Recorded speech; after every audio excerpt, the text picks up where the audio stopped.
الله من شرور أنفسنا ومن سيئات أعمالنا من يهده الله فلا مضل له ومن يضلل فلا هادي له وأشهد أن لا إله إلا الله وحده لا شريك له وأشهد أن محمدا عبده ورسوله أما بعد فأعوذ بالله من الشيطان الرجيم بسم الله الرحمن الرحيم إن المتقين في جنات وعيون ادخلوها بسلام آمنين آیه 45 سوره حجر.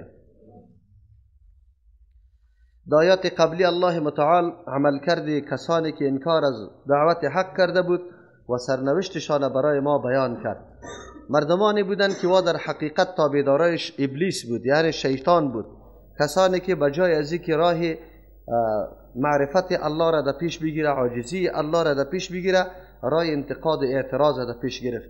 آدم علیه السلام هم مرتکب خلاف الاولا شده، اما راه ملامتی نفس خود به الله متعال عاجزی خود ظاهر میکنه. درس عظیم برای بندگان آینده الله متعال میده که انسان خطا میشه اما راهش ایسته که پس به الله عاجزی کنه، از تکبر و نخوت کار نگیره، نعوذ بالله اعتراض انتقاد سری تقدیر و سری تقسیم الله نکنه، سری استعدادی که الله به کسی داده سری او اعتراض نکنه، بلکه راه عاجزی را در پیش بگیره، به الله رجوع بکنه. نه ابلیس رقم واری که همیشه زبان طعنه نعوذ بالله سر شریعت گشاده باشی، با وصفی که تو علم نداری بازم ای گپا را مطرح کرده میتونه که با تاسف در این روزها یا در این زمانه خیلی گپا زیاد تا بالا میشه در مجالس.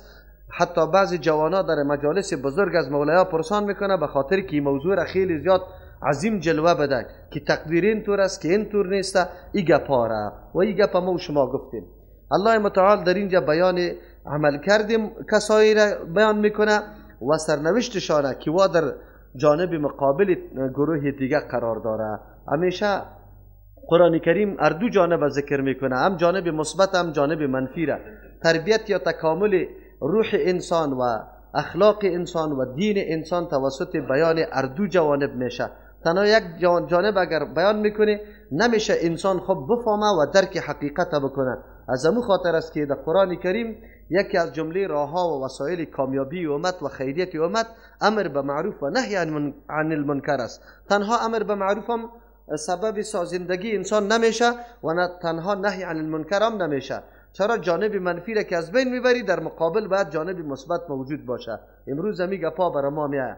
الله متعال نعمتهای جنت برای ما در اینجا بازگو میکنه، اما ما حقیقت ازیر در این دنیا درک کرده نمیتونیم به خاطر که او در جهان دیگری تعلق داره، اما صورت ازوره و شکل ازوره برای ما پیش میکنه. به این خاطر که نفس انسان به دیدن بعض نعمتهایی که در دنیا عادت گرفته میتونه یک چیزی برداشت یا معلوماتی از نعمتهای جنت هم داشته باشه. چرا که یک چیز یک مرتبه تجربه کرده باشی میتونی با نعمت دیگری مقایسه بکنی. از این خاطر یک وقت گفته نمیتونیم که کل نعمتهای جنت قرآن کریم که اینجا ترسیم کرده ما درک بکنیم، بلکه ما فقط نزدیک میسازیم امون نعمتهای جنت به مقایسه با نعمتهای دنیا. الله متعال در اینجا کدام نعمتهایی که 8 نعمت الله در اینجا ذکر میکنه بفهمی که موقوف بالای کدام صفت است، مدارش کدام صفت است. ان المتقین فی جنات و عیون. الله متعال نعمتهای آینده را که بیان میکنه این مرهون عملکرد متقین است. متقین کسانی است که اول مرتبه از شرک و کفر خود نگاه کرده، بعد از او از چیزای حرام، بعد از او از چیزای مشتبه. اگر او متقینی که در درجه اعلا باشه دیگه متقین الله متعال بیان میکنه که اینی طور نعمتها برش است، هر کس نیسته. پس اینجاست که الله متعال این المؤمنین نمیگه مطلق مؤمنه، بلکه بعضی مؤمنای هستند که مرتکب جرایم و گناه شده، توبه نکرده، به مشیت الله بخشش برش نشده، روزگاری را در جهنم تیر میکنه. البته او عذاب جهنم برای پاک کردنشان است، نه برای توهین و تحقیرشان. وار از گناه پاک میسازه. الله متعال از او خاطر اینجا کدام نعمتایی که ذکر میکنه ایرا برای متقین ذکر میکنه. الله متعال ما و شما را اسباب تقوا را نصیب ما بکنه. یقینا متقین فی جنات و عیون. اول نعمتی از است که در باغها و چشمزارها است. یقینا باغی که چشمه داره در هر طرف آب روان باشه، این بسیار زیباییش دیگه اضافه میشه. البته این نعمت مادی است. ادخلوها بسلام آمنین. آلی نعمت معنوی جنت بر ما بیان میکنه. انسان اگر راستیام جایی را داشته باشه که بالکل گوارا باشه، طبیعتت قطعش خوش میشه. لیکن اگر امنیت نباشه، سلامتی نباشه، باز هیچ به درد آدم نمیخوره. از او خاطر گفته میشه برای متقین ادخلوها، داخل شویده جنات بسلام، بسلام آمینین. پذیرایی تو را اگر کسی بکنه که خیلی زیاد از هر طرف بدرقه میشی، این بسیار چیست جوش و خروشی دیگری داره. از ملائک تو بدرقه میشی، سلام برات انداخته میشه، مبارکی داده میشه، آمینین، در حالی که به امن استی، هیچ خوف و خطر احساس نمیکنی. سلامتی است و امن. سلامتی و امن اگر انسان خوب تندرست باشه، یک نوع غم و غصه و درد و رنج نداشته باشه و به امن باشه، از کدام ناحیه خوف و خطر نداشته باشه، اینی زندگی مهم است. اگر چه صفات الله متعال برای جنت ذکر میکنه که اینی طور دارنده نعمت هاست، اما در دنیا میتونه یک انسان مومن امی قسم صفات ها را پیدا بکنه. تشریح میکنم و نزعنا ما فی صدورهم، ما میکشیم آن چیزی که در سینه های ازیاست، کینه، حسادت، بغض و عداوت و دشمنی و خیانتی که در قلب وجود داره، او خدشات مکمل از بین میره. من غل، نسکینه و عداوت چطور می باشن؟ اخوانن، یکی با دیگه برادر، یعنی یکی با دیگه مکمل احساس برادری بکنه. اینطور نشوه که نظر به تفاوت مراتب یکی با دیگه کینه داشته باشه یا حسد بکنه. نه نه نه، الله متعال اونجا با وصف که مراتب جنتی ها با هم متفاوت است، اما یکی به دیگه هیچ نوع کینه نداره. الله قناعت هر کس فراهم کرده. هر کس در مرتبه جنت خودی طور فکر میکنه که از اینکه در بالا نعمت دیگه شاید پیدا نشوه. علی سرور متقابلین، بالای تختا هستند. اینطور نیست که پشت دور داده باشه یکی دیگر دیده نتانه، بلکه یکی با دیگه روبرو می باشه. لا یمسهم فیها نصب، نمیرسه برای از یاد در اونجا کدام رنج، ماندگی و ما هم کدام محنت و زحمت نکشیده که مانده و ذله شده باشه. و ما هم منها بمخرجین، اینطور هم نیست که نعمت فقط موقت است، موسمی است، نیست یا از یا کشیده شده. انسان وقت نعمتش دائمی باشه، زوال نداشته باشه و رنج و تکلیف هم سرش نکشیده باشی، این بسیار نعمت گواراست. اینی نعمت های جنت است. در اینجا با وصف کی صفات جنت است و الله متعال در بهشت نصیب مومنا میکنه. اما میتونه یک مومن با درس از اینمی صفاتایی که برای متقین الله ذکر میکنه و این نعمتها را برش میده، در دنیا همچو صفات را برگزینه. سلامتی و امن. سلامتی و امن از خود انسان شروع بشه. زمانی که تو کسی را آزار و اذیت ندادی، تو برای کسی ظلم نمی کنی، هر مومن اگر این احساس پیدا بکنه، فضای امن میشه، فضای سلام میشه. یکی با دیگر روبرو شدن، ملاقات، السلام علیکم و رحمت الله، با کمال محبت مصافحه کردن، سلام دادن، با قاش واز یکی از احوال دیگه پرسیدن، امی فضای جنت بهشتوار میگرده. شما میبینی الحمدلله دوستایی که موحدین است، عقیده درست داره، هنگام ملاقاتشان چقدر یکی با دیگه اظهار خوشی میکنن و چیسته در بینشان کمال محبت و صمیمیت موجود نباشه. البته یک نوع کینه و حسد این گپا در بین نباشه. روزگار ما که تلخ شده، به این خاطر تلخ شده که در قلبای ما حتما یا کینه یا دعوت یا خیانت نعوذ بالله یا حسادت وجود داره و همیشه روبرو نیستیم. یعنی همه مسائل ما در بین انداختگی نیست، پشتی سر کارا را کرده رایستیم. امروز دنیا که تلخ است، به می خاطر تلخ است. اگر در بین زن و شوهر است، اگر در بین اولاد و پدر و مادر است، اگر در بین عام مردم است، کلش ناشی از اینمی صفات ذمیمه‌ای که در قلب انسان است که کینه و حسد و گپاست. اما این چطور زائل میشه؟ چطور انسان کینه قطعی کسی نکنه؟ چطور انسان خیانت در قلب نداشته باشه، غش نداشته باشه، یک انسان در دل خود حسادت نداشته باشه؟ این وقت علم انسان در صفات الله متعال بیایه، او وقت باز قلب انسان گپا را مکمل گم میکنه. چرا که با متقسیم الله راضی استی و خود در معرض قرار میدی که همه چیزای ما از جانب الله متعال است. الله مناسب دیده، حکیم است، از او خاطر به ما می تقسیم داده. گاهی با کسی حسد نمی کنی، گاهی هم در مقابل کسی عداوت دشمنی نمی کنی. اگر می کنی به مبنای دین می کنی و دشمنی که به مبنای دین باشه او انسان رنج نمیده، او انسان دیگه هم رشد میده، دیگه هم تربیه میشه روحی تو. دیگه موضوعی که ما نعمتها را در این دنیا، یک موضوعی است که بدون رنج هیچ نعمت به دست آمده نمیتونه. جنت نیست که همه چیز. دوم است که نعمتها دائمی نیست، حتما از پیشش ما برآمده نیستیم.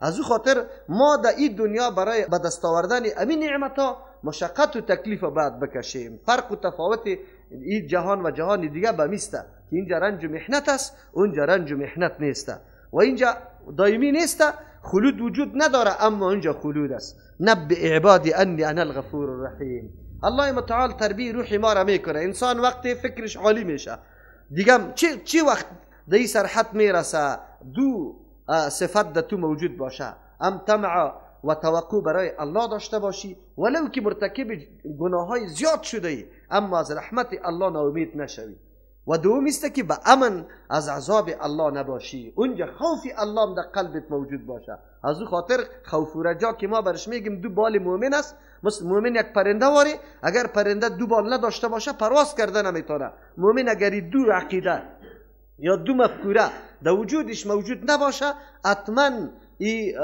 مصیبت زده میشه، رنج برش میرسه. زمانی که گناه از پیشش میشه رحمت الله را توقعی زیاد داره، الله را صفت رحمتش سرش غالب میشه و هیچ وقت مایوس و ناامید نمیشه. اما هنگامی که در حالت گناه نباشه اینطور فکر نکنه که غرور کنه که ما در کدام سرحد رسیدیم، خوف داره از الله متعال که مبادا این نعمتایی که الله سر ما کرده بدل یزیره عوض یزیره ما پوره کرده نمیتونم، هر قدر عبادت الله را بکنم. انسان ترس هم داشته باشه. از او خاطر میگه و ان عذابی هو العذاب العلیم، یقینا عذابی ما امی عذابی دردناک است. در دنیا هم عذابا هست اما موقت است، شاید خیلی سخت‌ترین عذابات در دنیا باشه اما از طرف مخلوق است و فوری شونده است. عذاب الله متعال عذاب بزرگ است، او دائمی است، او آتشی برافروختی انسان نیست، برافروختی الله متعال است. از او خاطر انسان بعد از عذاب الله بیم داشته باشه، نشوه که مرتکب کدام کاری بشوه. و نبئهم عن ضیف ابراهیم. آلی داستان ابراهیم علیه السلام با آمدن مهمانا ملائکی که پیشش آمده، جزیات قصه در مختلف صورت ها آمده. در هر صورت و این ملائک اصل هدفشان آمدنش بربادی قوم لوط علیه السلام تباه کردن ازواست. از او خاطر دو سه قوم الله متعال اینجا ذکر میکنه که این قوم ها هلاک شدن، در بدر شدن. علت چی بوده؟ آیا الله متعال قطعی از یاد دشمنی ذاتی داشته؟ نه، امی وسایل و امکاناتی که الله برای ما مهیا کرده ما را سرفراز نعمت های مادی و معنوی گردانیده، او مردم ها و قوم ها را الله متعال همه قسم شامل به نعمت ها کرده بود. اما مشکل در اینجا بود که امو بسیار دلسوزترین شخصیت ها را و امو مشفقترین شخصیت ها را نعوذ بالله استهزا کردند و را نعوذ بالله به باد مسخره گرفتند، سخنانش نعوذ بالله شعر و سحر تلقی میکردند، خود یزیار مجنون دیوانه میگفتند. این درس عظیم برای پیغمبر علیه السلام و برای امتش است که بله در تاریخ بشر مردم حتما پیدا میشه که اینی شیوه را در پیش میگیره، اما عذاب الله دامنگیرشان است. چی در دنیا؟ اگر در دنیا نشوه، پیغمبر علیه السلام دعا کرده که امتش بیخکن نشوه مثل امتهای سابقه وری که یک به عذاب بزرگ مبتلا شوه کل یک دم از بین بره. اما عذابای متنوع دامن از یارا میگیره، انسان باید بترسه، عبرت بگیره از قومای سابقه. الله در اینجا داستان ابراهیم علیه السلام بیان میکنه و نبئهم عن ضیف ابراهیم، خبر بده یارا از مهمانای ابراهیم علیه السلام. اذ دخلوا علیه، زمانی که داخل شدن بالای ابراهیم علیه السلام، فقالوا سلاما، گفتن سلام. سلام کدام سخنی که در وقت ملاقات برای مؤمنات تعیین شده چی در قرآن کریم، حتی ملائک اگر ملاقات میکنه کلمه سلام میگه. پس این امو تحفه است، تحفه ملاقاتی است که هم در آسمان هاست، هم در جنت است و هم در دنیا است. بسیار بد است که مؤمن متیقن به این کتاب الله متعال باشه و بشارت پیغمبر علیه السلام هم برش باشه که لن تدخل الجنه حتی تحابوا، شما هرگز در جنت داخل شده نمیتونی تا وقتی که یکی با دیگه محبت نکنه. و پیغمبر علیه السلام میگه که ما شما را نشان ندم آن چیزی که سبب محبتتان شوه. و باز برای ما میگه که وقتی شما یکی با دیگه ملاقات میشی سلام پرته. ما این سلام گذاشتیم، صبح بخیر و شام بخیر شروع کردیم، خوش آمدی و چیستا برآمدی را شروع کردیم. ایگه پا در دین چی نداره. سلام او تحفه که الله تعیین کرده، ملائک امیر میگه ما او را گذاشته. تعجب در اینجا است. دیروز یک برادر قطما تقریبا نیم ساعت در تلفن بحث کرده سری نوروز. تعجب است، میگه نوروز خود قرآن نامده که حرام باشه. عجیب است. ما گفتم باز برای من میگه که بیا در کانتیننتال باز مناظره کنیم. من گفت مولای هتلی نیستم، من مولای مسجد و مدرسه هستم، بیا در مسجد و مدرسه که اردوی ما بحث کنیم. من گفتم شماستی که البته چیستا کدام خب میمانی قوی براتان گرفته که نوروز مشروعیتش بده دیگه. اینجا بیا که ما حدیث ضعیف است. من گفتم تعصف است که تو دفاع از تجلیل و جشن عید مجوسی ها. آخر امرام گفت که زردشت پیغمبر بود. زردشت پیغمبر بود. چرا استدلال از چی میکنه که ما من امت الا خلا فیها چیسته النذیر، در اونجا حتما تیر شده. خیر پیغمبری فارسی ها این قطعه بزرگ دنیا کی بوده؟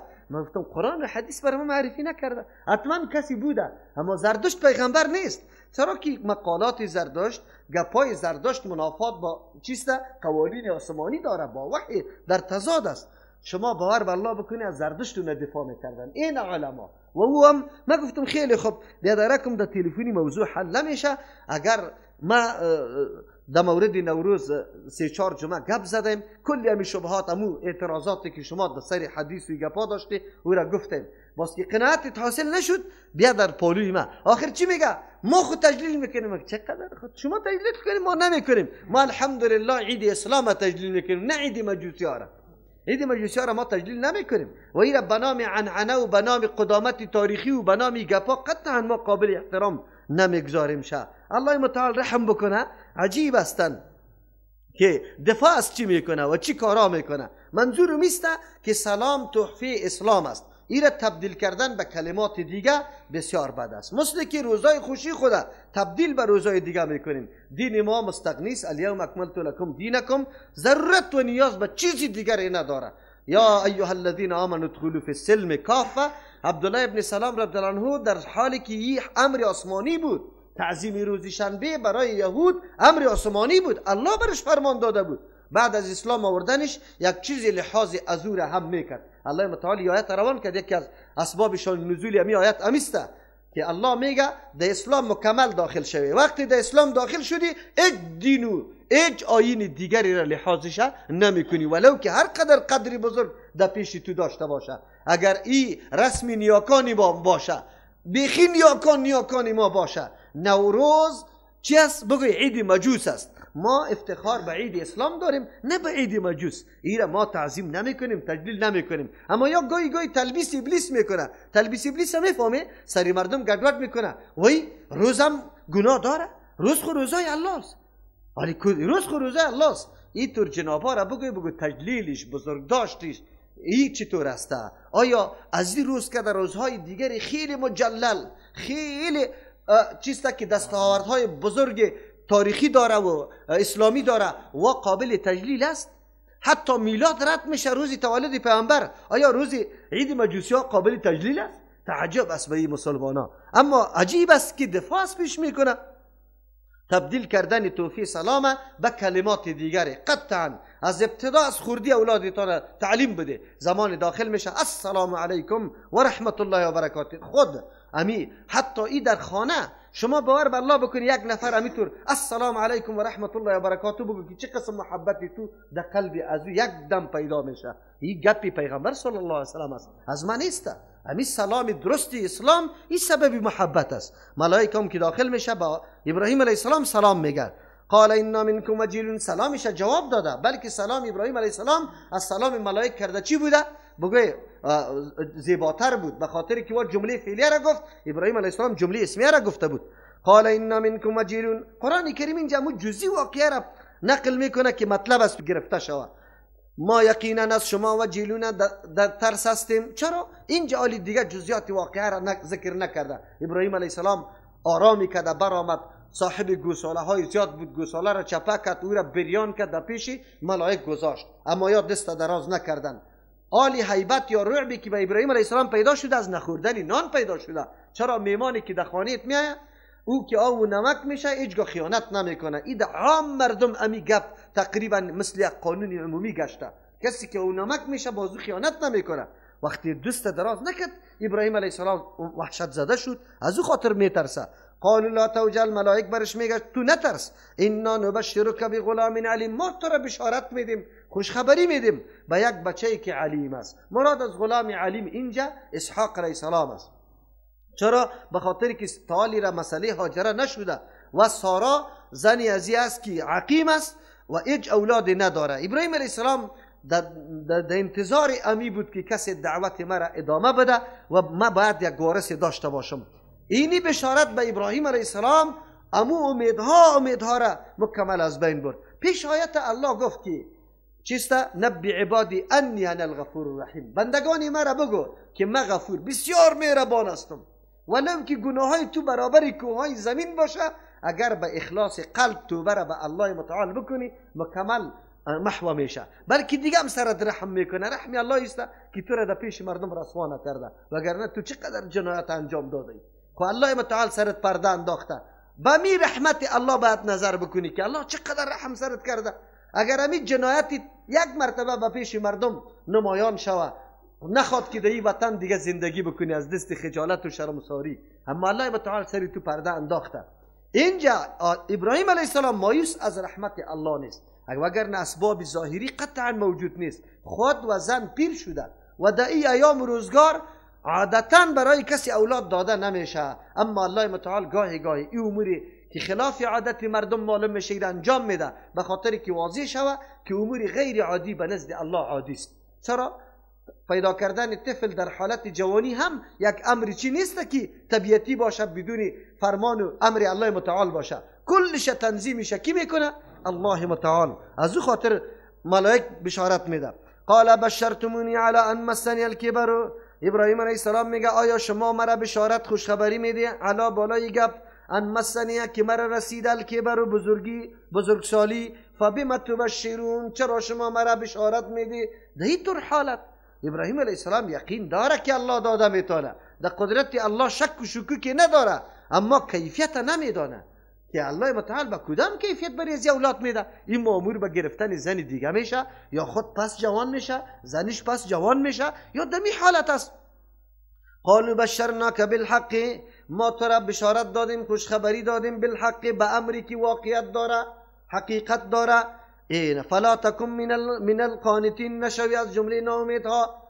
بله، کسی که اتکا به الله میکنه در عالم یأس که هیچ نوع اسباب ظاهری موجود نباشه، ولی به شرطی که تو یقین و باور به الله بکنی، الله او را برآورده میسازه. یوسف علیه السلام در معرض پناه به الله میبره که هیچ از اسباب ظاهری حتی یک جزئی ترین چیزی نمایان نیست.